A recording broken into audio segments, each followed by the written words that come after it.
दोस्तों, स्वागत है आपका इस वीडियो में। मैं हूं कोमल शर्मा और आज के इस वीडियो में हम करने वाले हैं structure of seed in 5 minute concept in biology. तो चलिए वीडियो शुरू करते हैं इस टॉपिक के साथ में कि सीड आखिर होता क्या है। तो हम आज पढ़ने वाले हैं कि सीड फॉर्म कैसे होता है, स्ट्रक्चर क्या होता है और उसका क्लासिफिकेशन क्या होता है। तो पहले बात करेंगे कि सीड फॉर्म कैसे होता है। ये स्ट्रक्चर जो आपके सामने है ये female part of the flower है। हम जानते हैं फ्लावर एक रिप्रोडक्टिव ऑर्गन है जो रिप्रोडक्शन में हेल्प करता है और इसका ये वाला पार्ट है, ये फीमेल पार्ट है जिसको हम कार्पल या पिस्टल भी बोलते हैं। ठीक है, इसमें ये ऊपर वाला पार्ट स्टिग्मा होता है, ये स्टाइल होता है और ये नीचे वाला पार्ट ओवरी है। ओवरी के अंदर होता है ओव्यूल, ओव्यूल के अंदर होता है एम्ब्रियो सैक और एम्ब्रियो सैक के अंदर होता है फीमेल गैमेट और पोलर न्यूक्लियाई। इतना होने के बाद जब यहां पर मेल गैमेट आता है तो ये मेल गैमेटोफाइट यानी कि पोलन ग्रेन अपनी एक पोलन ट्यूब को निकालता है और जो एम्ब्रियो सैक में जाकर पेनिट्रेट कर जाता है। इसके बाद फिर ये रिलीज करता है अपने 2 मेल गैमेट को। इसके पास 2 मेल गैमेट होते हैं, रिलीज कर देता है। एक मेल गैमेट फ्यूज करता है फीमेल गैमेट के साथ में और दूसरा मेल गैमेट फ्यूज करता है इन पोलर न्यूक्लियाई के साथ में।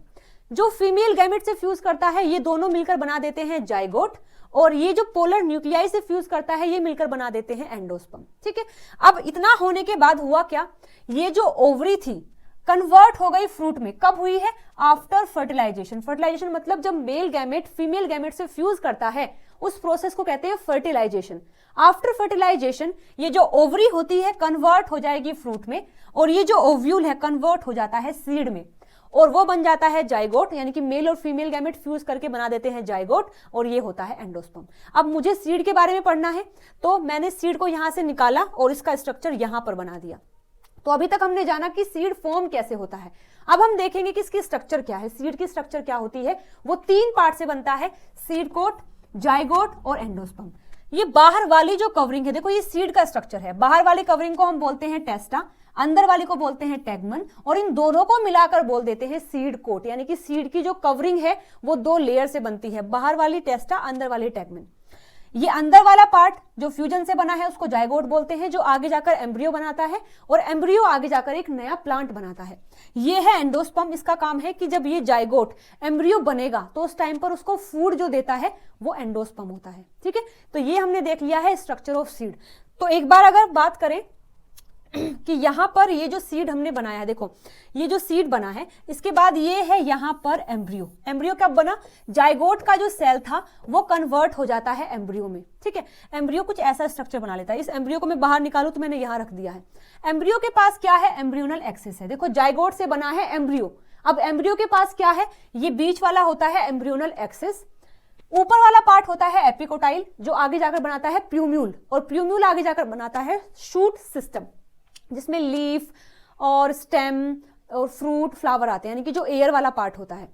नीचे वाले पार्ट को बोलते हैं हाइपोकोटाइल जो आगे जाकर बनाता है रेडिकल और रेडिकल का काम होता है रूट सिस्टम को बनाना। यानी प्यूम्यूल ऊपर का पार्ट बनाता है और रेडिकल नीचे का पार्ट बनाता है। और ये जो स्ट्रक्चर आप देख रहे हैं ये विंग लाइक स्ट्रक्चर, उनको बोलते हैं कोटिलिडोन्स। ये कैसे बनते हैं? जब जाइगोट एंडोस्पर्म को खाकर अपनी ग्रोथ कर रहा होता है तो बाकी का फूड वो अपने कोटिलिडोन्स में सेट कर लेता है, यानी कि स्टोर कर लेता है। ठीक है, तो ये स्ट्रक्चर पूरी है एम्ब्रियो की जिसमें एम्ब्रियोनल एक्सिस है, एपिकोटाइल है, हाइपोकोटाइल है और ये कोटिलिडोन्स है। ठीक है, तो हुआ बेसिकली क्या है कि जाइगोट ने एंडोस्पर्म को खाया और एम्ब्रियो बना लिया, है ना। अब ये एम्ब्रियो अपने कोटिलिडोन्स को खाएगा और एक न्यू प्लांट बना देगा।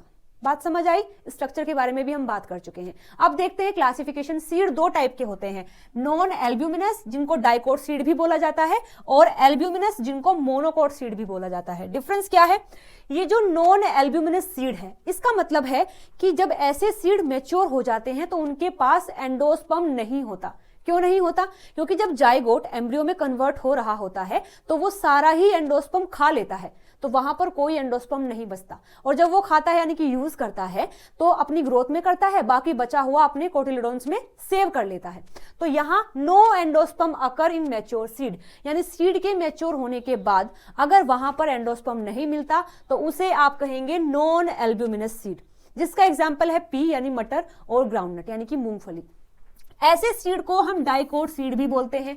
डाइकोट से मतलब, डाई का मतलब 2 और कोट से मतलब होता है कोटिलिडोन्स, यानी ऐसी सीड के पास डाइकोट 2 कोटिलिडोन्स होते हैं। सारा एंडोस्पर्म खा लिया, अपने कोटिलिडोन्स में भर लिया। स्ट्रक्चर कुछ ऐसी होती है। देखो ये क्या है, 2 कोटिलिडोन्स है। एक स्ट्रक्चर ये भी दिखाई गई है, ये कोटिलिडोन्स है। एक सीड में यहाँ पर हाइलम होता है। हाइलम एक वो पार्ट है जो जब ये ओव्यूल फॉर्म में था तो ओवरी से जुड़ने के लिए जो पार्ट यूज किया गया था उसका जो स्पोर यहाँ रह जाता, मतलब पोर यहाँ रह जाता है, उसको हाइलम बोलते हैं। इसके ऊपर एक पोर होता है जिसको माइक्रोपाइल बोलते हैं। यहाँ से पानी और एयर सीड के अंदर जाता है जब ये जर्मिनेट करके एक न्यू प्लांट बनाता है। ठीक है, आगे बात करते हैं कि एल्ब्यूमिनस सीड क्या होगा। एल्ब्यूमिनस सीड की बात यह है कि जब उसका जाइगोट कन्वर्ट हो रहा होता है एम्ब्रियो में तो वो सारा एंडोस्पर्म नहीं यूटिलाइज कर पाता, यानी यूज नहीं कर पाता है।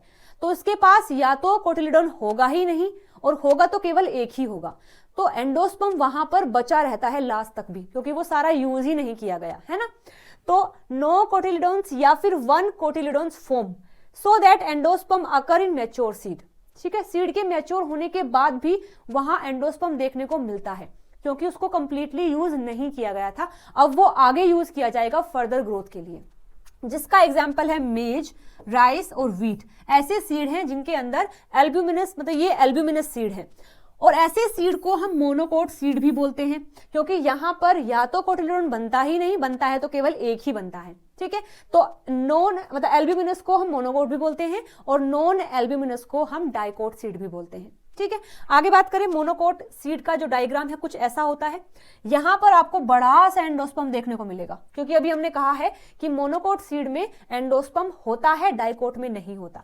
तो ये एंडोस्पर्म है, इसके पास ये जो लेयर है इसको बोलते हैं एल्यूरोन लेयर, जो प्रोटीन की बनी होती है। ये स्ट्रक्चर जो आप देख रहे हैं ये एम्ब्रियोनल एक्सिस है। ऊपर वाला पार्ट प्लूम्यूल है, नीचे वाला रेडिकल है। ये कोलियोप्टाइल होती है यहाँ पर एक्स्ट्रा, जो कि डाइकोट में हमें नहीं देखने को मिली थी। इसका काम होता है कोलियोप्टाइल का प्लूम्यूल को प्रोटेक्ट करना, कवर करना। और कोलियोरेहिजा का काम होता है रेडिकल को नीचे से प्रोटेक्ट करना। और ये वाला जो पार्ट है इसे बोलते हैं कोटिलिडोन। और मोनोकोट के केस में कोटिलिडोन को स्क्यूटेलम भी बोला जाता है।